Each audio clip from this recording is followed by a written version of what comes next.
நாங்கள் வந்து எல்லாம் முடிவு பண்ணி ஒரு மாதத்துக்கு முன்னாடியே அந்த இதெல்லாம் மட்டும் நம்ம மனசில் அறிவிச்சோம். எதற்காகவும் விட்டு தர மாட்டோம். தமிழ்நாட்டின் உரிமைகளுக்காக. நன்றி, வணக்கம். அப்படியே அமைதியாக உட்காருங்க. தமிழ்நாடு வெல்லும், இதுதான் ஒரே இலக்கு. நன்றி, வணக்கம். அப்படியே அமைதியாக ஆளுநர் தொகுதியை பொறுத்தவரையில் பைபாஸ் ரொம்ப முக்கியமான பிரச்சனை சார் நகரத்தில். ஆக பிரதமர் சொல்லுகிறார் தமிழ் ரொம்ப பிடிக்கும் என்கிறார், நன்றி என்கிறார், வணக்கம் என்கிறார், திருக்குறளை பயன்படுத்துகிறார், அமித்ஷா தமிழ் பிடிக்கும் என்கிறார். நான் கேட்க விரும்புவதெல்லாம் 4000 ஆண்டுகளுக்கு முற்பட்ட மொழியாக இருக்கிற எங்களுடைய தமிழை பிடிக்கும் என்று சொல்லுபவர்கள், காசியில தமிழ் சங்கத்தை நாம் உருவாக்குகிறோம் என்று சொல்லுபவர்கள், நான் உங்களை கேட்க விரும்புவது, எங்களுடைய மொழி 4000 ஆண்டு பழமையான ஒரு மொழி எங்களுடைய மொழி, 500 ஆண்டுக்கு உட்பட்ட மொழி இந்தி மொழி.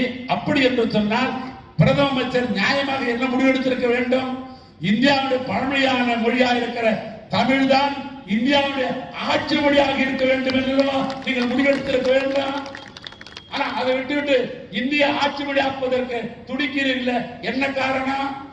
இந்திய ஆட்சி மொழி ஆக்கி அதை எங்கள் பிள்ளைகள் படிப்பதன் மூலமாக எங்களுக்கு என்ன நன்மை?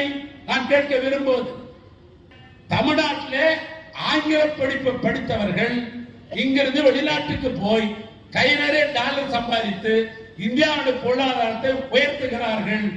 ஆங்கிலம் படித்தவர்கள், இருமொழி கொள்கை உள்ளவர்கள்.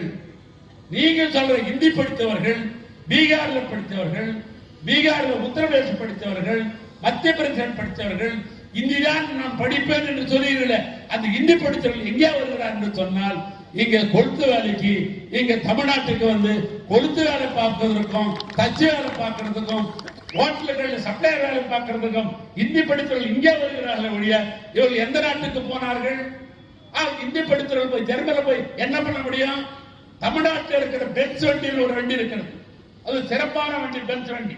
எனக்கு கிடைத்த தகவலே சொல்லுகிறேன். எங்களுடைய கல்லூரியில் படித்த பல மெக்கானிக்கல் ஆட்டோமொபைல் படித்த மாணவர்கள் ஆங்கிலத்தில் படித்த காரணத்தினால் ஜெர்மனியிலே இன்றைக்கு பெத்து தொழிற்சாலை பணியாற்றிக் கொண்டிருக்கிறார் என்று சொன்னால், இந்தி படிச்ச எங்க போவோம்? யோசிக்க வேணாமா? இந்தி படிங்கள், இந்தி படியுங்கள், 3வது பாடமாக இந்தி ஏற்றுக்கொள்ளுங்கள் என்று கேட்கிறீர்களே, என்ன நியாயம்? ஆக அவர்கள் நோக்கம் என்று சொன்னால், தமிழ்நாடு ஆங்கிலம் படித்து அறிவாளியாக இருக்கிறார்கள், தாய்மொழியை தமிழை படித்து உணர்வோடு இருக்கிறார்கள். எனவே இந்தியை கொண்டாந்து இங்கு திணிச்சு நம் வீட்டினுடைய பிள்ளைகளுடைய அறிவையெல்லாம் மக்க வைப்பதற்காகவும் மயக்க வைப்பதற்காகவும் ஒரு முயற்சி நடைபெறுகிறது ஒழிய நாம் உருப்படியாவதற்காக இந்தியை படிக்க சொல்லவில்லை. ஒன்றிய அரசாங்கம் சொல்லுகிறது, நாங்கள் சொல்வதை ஏற்றுக்கொண்டால் தான் உங்களுக்கு கொடுக்க வேண்டிய பங்கு தொகையை நாங்கள் கொடுப்போம். கல்விக்காக கொடுக்க வேண்டிய பங்கு தொகை 2152 கோடி ரூபாயை நாங்கள் சொல்வதை ஏற்றுக்கொண்டால் என்ன? மும்மொழி கொள்கையை நீங்க ஏற்றுக்கொள்ள வேண்டும். ஒன்று இந்தியை ஏற்றுக்கொள்ளுங்கள், இல்லை சமஸ்கிருதத்தை ஏற்றுக்கொள்ளுங்கள். நீ ஏற்றுக்கொண்டால் தான் இந்த பணத்தை விடுவிப்பேன் என்கிறார் தமிழ்நாட்டு இரும மந்திரி மு க ஸ்டாலின் சொல்லுகிறார். நீ 10,000 ரூபாய் கொடுக்கிற 10,000 கோடி கொடுப்பதாக இருந்தாலும் எந்த காலத்தையும் தாய்மொழி தமிழர் நான் விட்டுக் கொடுக்க தயாராக என்று சூளுரைக்கிறார்கள்.